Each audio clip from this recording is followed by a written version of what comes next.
Greetings again. My name is Russ Hatfield, and her name is Kara, who is my twin soul and member of Ashtar Command.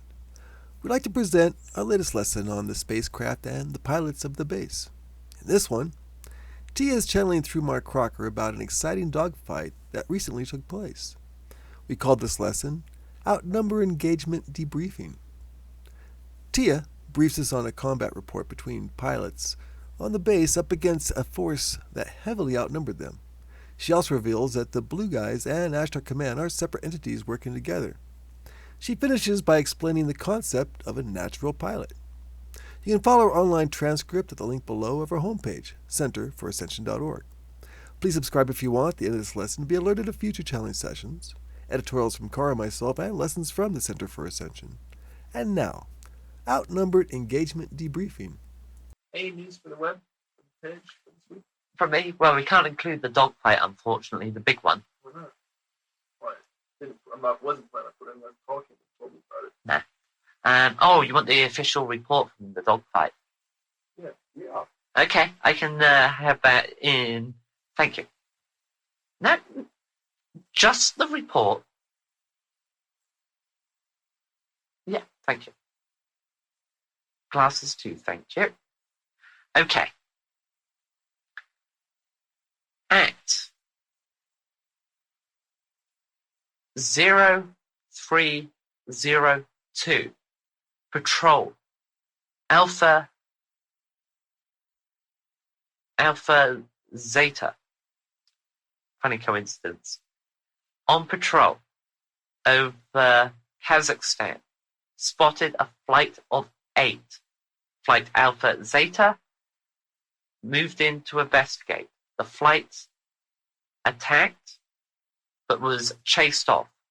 No damage to either party. The patrol continued on its flight over Lower Siberia.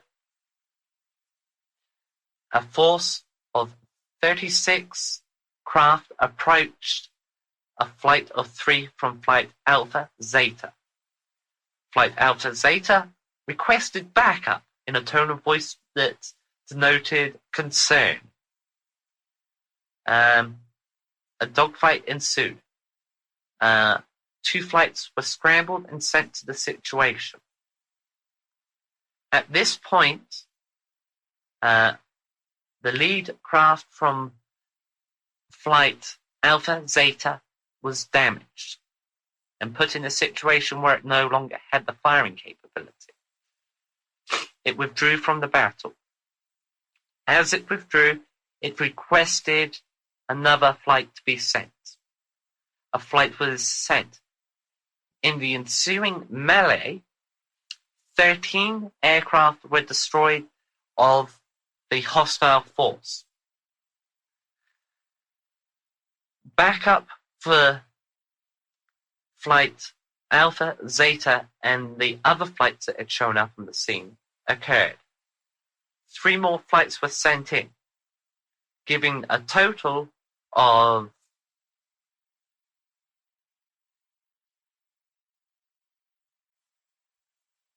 21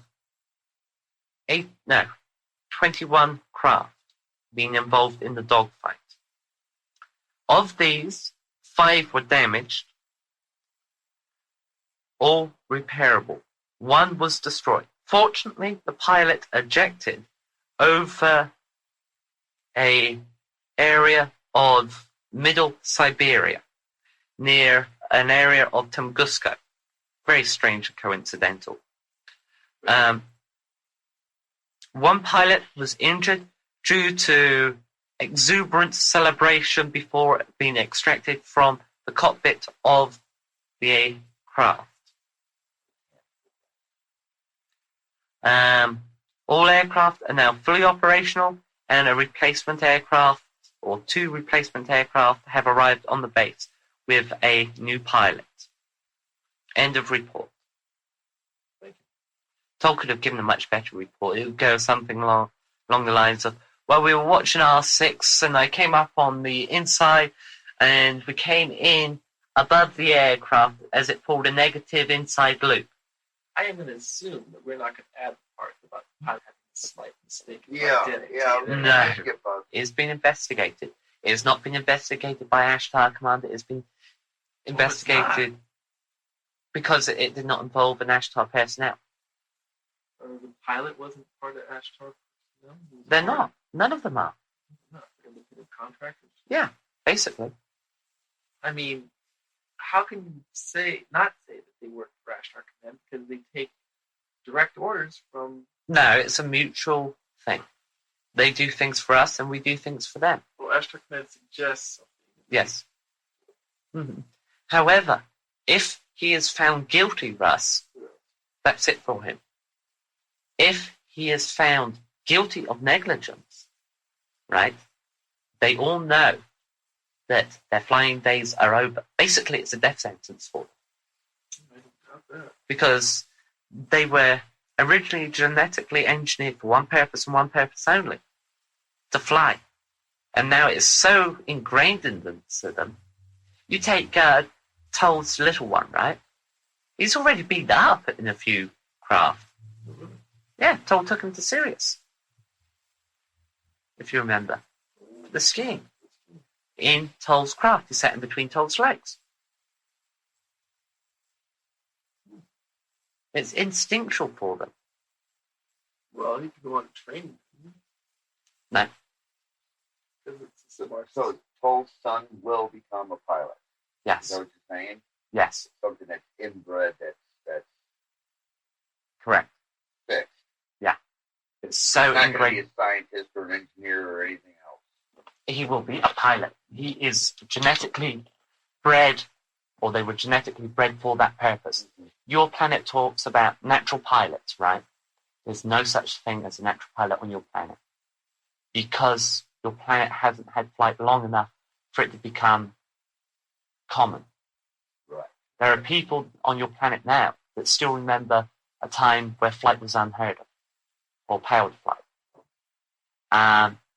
In Toll's race, they have been flying spacecraft for close to 2,000 years. They have had flight for probably 2,500 years. So you're talking about a race that has been in space for 2,000 years. And I'm not talking about space as in the space shuttle, but being able to travel from one planet to another. They are designed for the specific function and reactions. I mean, I'm fast. My reactions are fast. What planet are they from?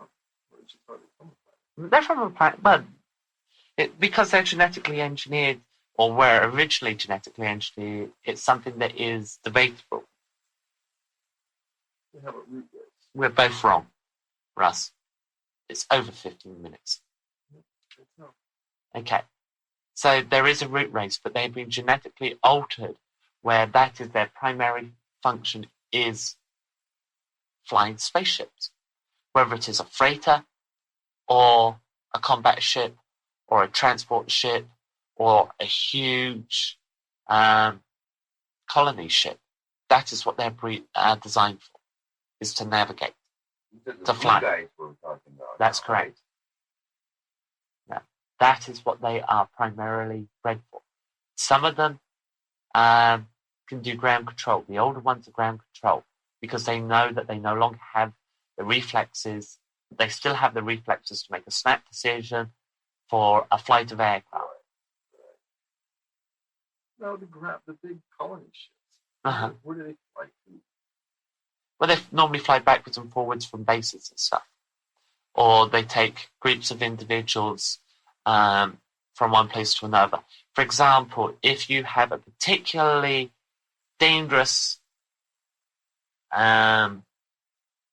colony mission where you're taking, let's say, 2,000 individuals to a colony. Let's say your planet's doing this, right? And listen carefully to what I'm going to say.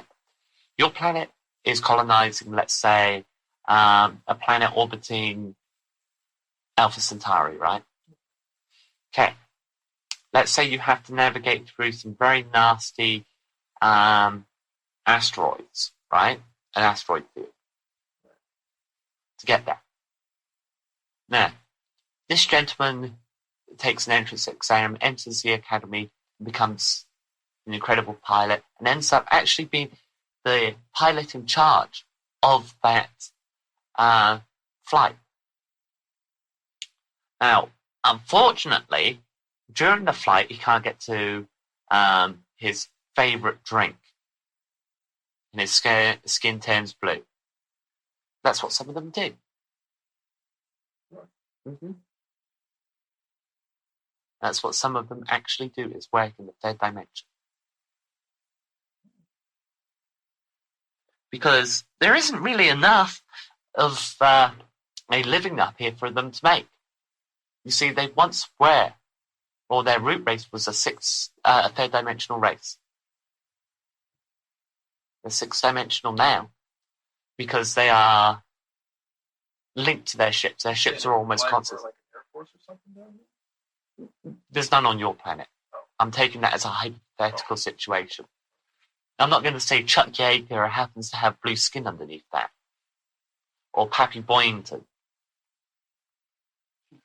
Or, what's his name? Grissom's too short. Campbell. Or Carpenter. Or Sherrard. Or Slayton. Yeah. They're not blue guys, okay? But that's the sort of thing that they end up doing, some of them. Is that they relinquish their sixth-dimensional heritage to fulfill what they're bred for. Flight, period. Flight. Yeah, but wouldn't that mean they might come up against guys from the base? In a hostile situation? Very unlikely. Mainly because most of the missions that they're on are peaceful exploration missions.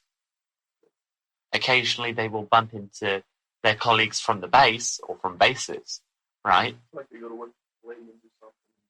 They meet when the Navy base ship stops for a search. Yeah. Hey, how's it going? How's mom and dad? Oh, good. No, it's normally along the lines of that's where telepathy comes into play. Oh. Yeah, they can't walk up, shake hands, and they happen to blow their cover. They can't do that. Right. It's more along the lines of private mode. Yeah, private mode, and communicate and ask how everything's going and pass on messages. Because the blue guys, they see auras. They know when there's a pilot on board a ship. Mm-hmm.